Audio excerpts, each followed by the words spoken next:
এই মুহূর্তে আপনার শহরের সব লাইটস, ফোন ও ইন্টারনেট একসাথে বন্ধ হয়ে যেতে পারে। মাত্র 60 সেকেন্ডে পুরো দেশের সিস্টেম ভেঙে পড়তে পারে।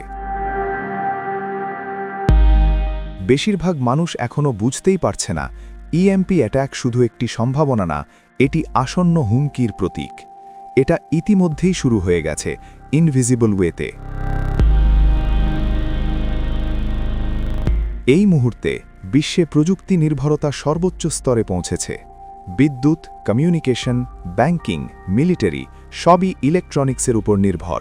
পেন্টাগন এবং ডারপা আগেই সতর্ক করেছে, এটি শুধু একটি হাইপোথেটিক্যাল থ্রেট নয়, বরং বাস্তব হুমকি। চায়না এবং রাশিয়া নিজেদের ইলেকট্রনিক ওয়ারফেয়ার ক্যাপাবিলিটি দ্রুত বাড়াচ্ছে। এটা ইতিমধ্যেই শুরু হয়ে গেছে সাইলেন্ট আর্মস রেসের মাধ্যমে।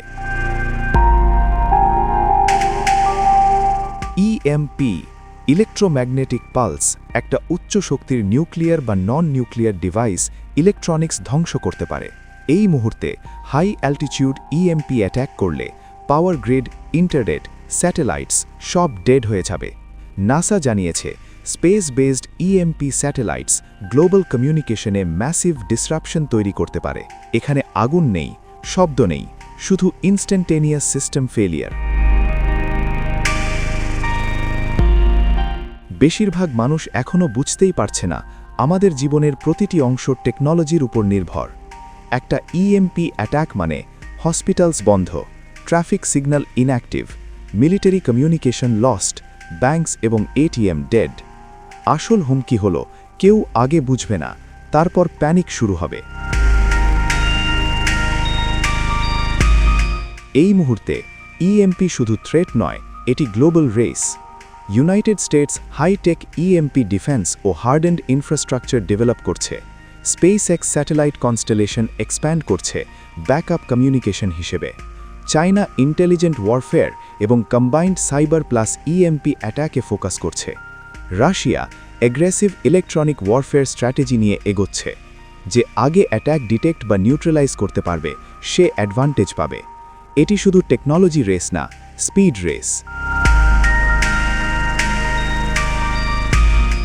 এই মুহূর্তে সবচেয়ে বড় ঝুঁকি হল প্রোটেকশন। ইএমপি ডিটেকশন কঠিন, প্রিভেনশন আরও কঠিন। পাওয়ার গ্রেড হার্ডেন্ড আছে, কিন্তু ইনকমপ্লিট। Satellite shield experimental. ডারপায়ের new EMP hardening solution partial protection দেয়, কিন্তু নেশন ওয়াইড ফেল প্রুফ নয়। একটা ভালনারেবিলিটি থাকলেই চেইন রিয়াকশন শুরু হয়। City blackout, communication dead, national system vulnerable.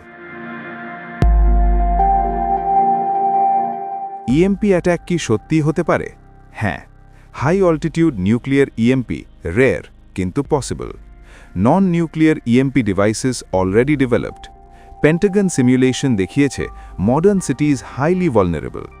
Reality হল ইএমপি ডেভাস্টেটিং, কিন্তু টোটাল সিভিলাইজেশন কোল্যাপস রেয়ার। তবুও রিস্ক রিয়েল এবং গ্রোয়িং। ওয়ার্স্ট কেস সিনারিও ভাবুন, একটা বড় শহরে ইএমপি স্ট্রাইক হলো। 1 মিনিটের মধ্যে সব গাড়ি থেমে গেছে, airport shutdown, internet dead, military blind. পরবর্তী ফলাফল panic, supply chain collapse, emergency services overwhelmed.